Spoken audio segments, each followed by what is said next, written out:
یوسف تو لائق بچے تھے نا اپنے والد کے، ان کا بھی نہیں ارادہ تھا. بھائی لے گئے اور لے جا کر کے حضرت یوسف علیہ السلام کو پہلے بہت زیادہ مارا. پھر حضرت یوسف علیہ السلام کا کرتا اتار کے ان کے ہاتھ باندھے. پھر بڑے بھائی نے یہودا نے رسی کے ساتھ باندھ کے کنویں میں لٹکا دیا. اور پھر جب درمیان میں پہنچے تو پھر رسی کو کاٹ دیا. حضرت یوسف جب گرے پانی میں آواز آئی تو ہنسے. مفسرین نے لکھا ہے کہ اللہ تعالیٰ نے حضرت جبریل امین کو بھیجا، فرمایا جاؤ میرے یوسف کو پکڑ کے نا تو احتیاط کے ساتھ نیچے رکھ دو. حضرت یوسف کو رکھ دیا گیا. 3 دن اور 3 راتیں جناب یوسف کنویں میں رہے. بچانے والا زیادہ بڑا ہے، محفوظ رکھنے والا زیادہ طاقتور ہے. 3 دن اور 3 راتیں کنویں میں رہے. انہوں نے کیا کیا کہ حضرت یوسف کا کرتا چونکہ اتار لیا تھا، 2 کرتے انہوں نے پہنے ہوئے تھے. بعد میں مفسرین نے لکھا ہے ایک تو کرتا وہ تھا جنہوں نے استعمال کیا، تو ایک کرتا بطور تعویذ کے حضرت یعقوب نے ان کے گلے میں ڈال دیا بطور برکت کے. تو وہ کرتا بھی ان کے گلے میں تھا. ایک کرتے سے انہوں نے باندھ دیا. دوسرا کرتا جو تھا نا اس کو خوند لگا کے نا بکری کا، تو حضرت یعقوب کے پاس آئے اور جب دروازے تک پہنچے تو شور کرنے لگے زور زور سے. حضرت یعقوب پریشان ہو کے باہر آئے، چونکہ وہ بکریاں بھی ساتھ لے کے گئے تھے، بکریاں چرایا کرتے تھے. تو کہا بکریوں کو بھیڑیا تو نہیں پڑ گیا؟ تو کہنے لگے حضور بکریوں کو تو نہیں پڑا پر حضرت یوسف کو لے گیا ہے. اور حضرت یوسف علیہ السلام شہید ہو گئے. حضرت یعقوب علیہ السلام نے نا وہ کرتا دیکھا تو کرتا دیکھ کے فرمانے لگے بڑا سیانہ تھا بھیڑیا، یوسف سارا کھا گیا ہے پر کرتا کسی جگہ سے پھٹا بھی نہیں. اس کا مطلب ہے کہ حضرت یعقوب کو سمجھ آ گئی کہ میرے یوسف کو بھیڑیے نے کھایا نہیں ہے. یہ قرآن مجید ہے. فرمایا بڑا سمجھدار تھا بھائی، کرتا پھٹا بھی نہیں اور یوسف وہ سارا کھا گیا. اب یہ روز وہاں بکریاں چرانے جاتے تھے. یا جناب یعقوب تو رونے لگے تو بھائی روز جاتے تھے، جھانک جھانک کے دیکھتے تھے کہ یوسف ہے کہ نہیں.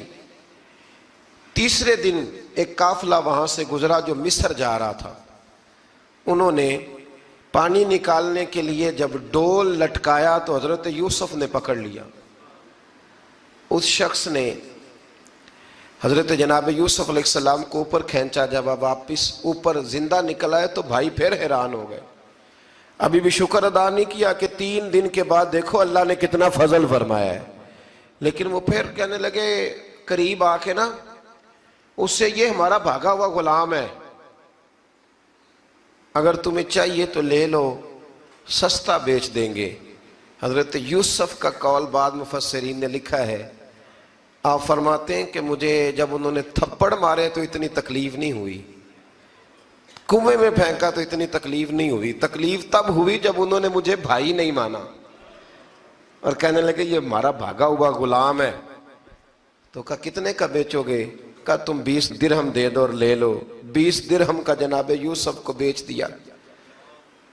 وہ لے گئے مصر کی منڈی میں، وہاں قیمت لگنے لگی کتنے ہزار اتنے ہزار اتنے ہزار. اللہ اکبر. جناب یوسف کہتے میں نے وہ رنگ بھی دیکھا کہ جب میرا باپ سب سے بڑھ کر مجھ سے پیار کرتا تھا اور آج میں وہی یوسف ہوں جس کی بولیاں لگ رہی. عزیز مصر آ گیا. مصر کا جو مال خزانہ کا مالک تھا وہ شخص آ گیا. اس میں بھی کئی اقوال ہیں کہ وہ بادشاہ تھا کہ کیا تھا. بہرحال عزیز مصر آیا، خزانوں پر قبضہ اسی کا تھا. اس نے حضرت یوسف علیہ السلام کے وزن کے برابر سونا تول کے دیا، وزن کے برابر چاندی تول کے دی، وزن کے برابر اس نے ہیرے جواہرات دیے. پھر گھر لے گیا. اور جناب یوسف علیہ السلام فرماتے ہیں میں ایک آزمائش سے نکلا، جب گھر آیا تو بڑے سکون سے رہنے لگا. عزیز مصر نے اپنی بیوی زلیخا سے کہا اس کا خاص خیال رکھنا. فرماتے ہیں محبت ملنے لگی، پیار ملنے لگا، گھر میں بڑی خوشی سے رہنے لگا. پر اللہ کو کچھ اور ہی منظور تھا. آزمائش پر آزمائش ذرا دیکھیے گا. پہلے باپ کا پیار، پھر کنواں، پھر کنویں سے بچ گئے تو مصر کی منڈی. فرماتے ہیں وہاں سے میں بچ کے آیا تو عزیز مصر کے گھر رہنے لگا. زلیخا فریفتہ ہو گئی، گناہ کی دعوت دینے لگی. تو حضرت یوسف نے کہا قال معاذ اللہ، میں اللہ کی پناہ چاہتا ہوں۔ سارے دروازے بند کر کے جب وہ پیچھے بھاگی، اصل حسین وہی شخص ہوتا ہے جو اپنے باطن کے حسن کو بچا لیا کرتا ہے۔ جو سوداگری کرنے لگے وہ تھوڑا حسین ہوتا ہے۔ حضرت یوسف علیہ السلام جب بھاگے تو اس نے پیچھے سے پکڑ کے کرتا کھینچا، کرتا پھٹ گیا۔ ابھی آپ دروازے تک پہنچے تھے، عزیز مصر خود آ گیا۔ اس نے آگے کہا یہ کیا ہو رہا ہے؟ تو اس نے مکر کیا، زلیخا نے، کہنے لگی کہ ہونا کیا ہے، اس کو گھر میں رکھ کے پالا ہے، اب جوان ہوا ہے تو معاذ اللہ اس نے میرے طرف دست درازی کرنے کی کوشش کی ہے۔ حضرت یوسف پھر خاموش ہو گئے۔ بھائی بیچ رہے تھے تو پھر بھی خاموش تھے۔ کبھی کبھی کچھ چیزیں خاموش رہ کے سہنی پڑتی ہیں۔ زخم پہ زخم کھا کے جی، خون جگر کے گھونٹ پی، آہ نہ کر لبوں کو سی، یہ عشق ہے کو دل لگی نہیں۔ حضرت یوسف علیہ السلام پھر چپ ہے۔ زلیخا نے بڑی باتیں کی۔ ایک دانا آدمی تھا، قرآن کہتا ہے ایک بولا بولنے والا، ایک عقل مند بولا۔ اس نے کہا دیکھو، نہ زلیخا کی سنو نہ یوسف کی سنو، اگر تو کرتا آگے سے پھٹا ہوا ہے تو پھر غلطی ہے جناب یوسف کی، اور اگر پیچھے سے پھٹا ہے تو پھر زلیخا کی غلطی۔ حضرت یوسف کی معاذ اللہ پھر غلطی۔ تو عزیز مصر نے کرتا دیکھا تو پیچھے سے پھٹا تھا، لیکن امام قرطبی کہتے ہیں وہ کوئی عقل مند آدمی نہیں، وہ تو 4 مہینے کا بچہ تھا، وہ ایک 4 مہینے کا، وہ قریب تھا۔ حضرت یوسف علیہ السلام کی گواہی دینے کے لیے اللہ نے اسے زبان دی تھی۔ زلیخا کے ماموں کا بیٹا تھا، 4 مہینہ کا گہوارے میں لیٹا ہوا، جب بادشاہ سے فیصلہ نہیں ہو رہا تھا اور بادشاہ پریشان تھا عزیز مصر کہ کسی کو جا کے بتاؤں گا تو کوئی کیا سوچے گا، اس کے گھر میں کیا کچھ ہوتا ہے۔ کہتے پریشان تھا تو پنگوڑے سے بچہ بول پڑا، کہنے لگا بادشاہ اگر تو کرتا آگے سے پھٹا ہے تو پھر معاذ اللہ غلطی حضرت یوسف کی، اگر پیچھے سے پھٹا ہے تو پھر زلیخا کی۔ تو کرتا پیچھے سے پھٹا تھا، حضرت یوسف کے حق میں گواہی مکمل ہو گئی۔ اب آہستہ آہستہ نا دربار میں محل میں بات پھیلنے لگی، تو بیویاں کہنے لگی اوہو زلیخا تو ایک غلام پہ عاشق ہو گئی ہے، ایک غلام پہ۔ تو زلیخا کہنے لگی تم اجے میرا محبوب نہیں ڈٹھا۔ یہ رٹے ڈالنے والے دیکھتے نہیں اور دور کھڑے رہ رہ کے کہانیاں سناتے رہتے۔ اس نے کہا تو نے ابھی دیکھا نہیں نا، تو نے ابھی، تجھے کیا پتا ہو کہ ماجرا کیا ہے؟ تو کہنے لگی نہیں تو غلام پہ۔ اس نے کہا چلو تجربہ کراتی ہوں۔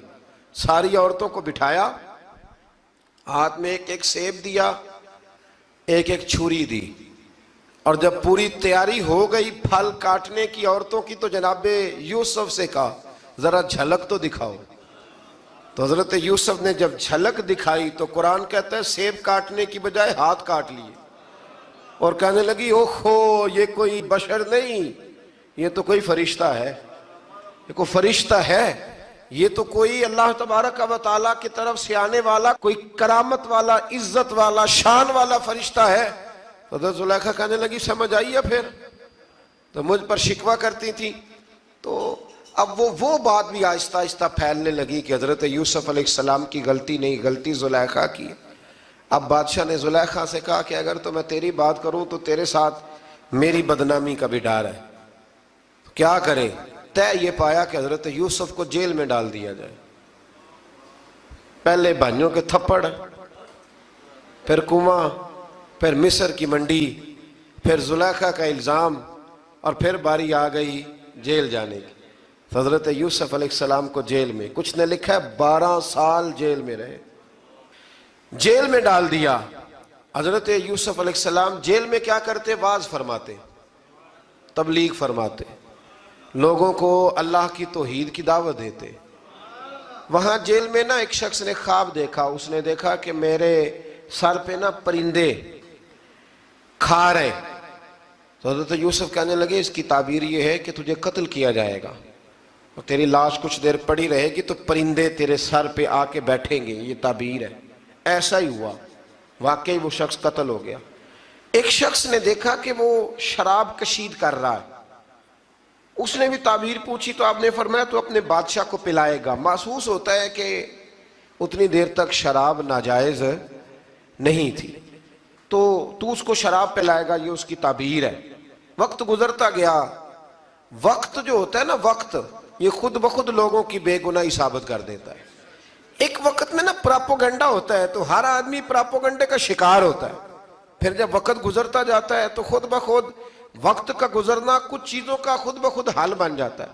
حضرت یوسف علیہ نبینا علیہ السلام کو جب 12 سال بیت گئے تو بادشاہ نے، عزیز مصر نے خواب دیکھا۔ اس نے خواب دیکھا کہ 7 موٹی تازی گائیں دبلی پتلی گائیں کو کھا گئی، اور 7 خشک بالیاں ہیں اور 7 سرسبز و شاداب بالیاں ہیں۔ اپنے وزیر سے کہنے لگا کوئی تعبیر والا بندہ ملے۔ اس نے کہا کہ ایک بندہ ہے جس کی تعبیریں بڑی سچی ہیں۔ کہا وہ کون؟ کہنے لگے جناب یوسف۔ تو قید خانے میں پیغام بھیجا حضرت یوسف کو کہ خواب کی تعبیر بتائیں، تو جناب یوسف نے یہ نہیں کہا پہلے مجھے باہر نکالو، یہ نہیں فرمایا۔ فرمایا تعبیر یہ ہے، یہ جو 7 خشک بالیاں دیکھی ہیں نا، اس کا مطلب ہے کہ 7 سال تنگ دستی رہے گی، اور 7 سرسبز بالیاں دیکھی ہیں تو پھر 7 سال اللہ خوشحالی دے دے گا۔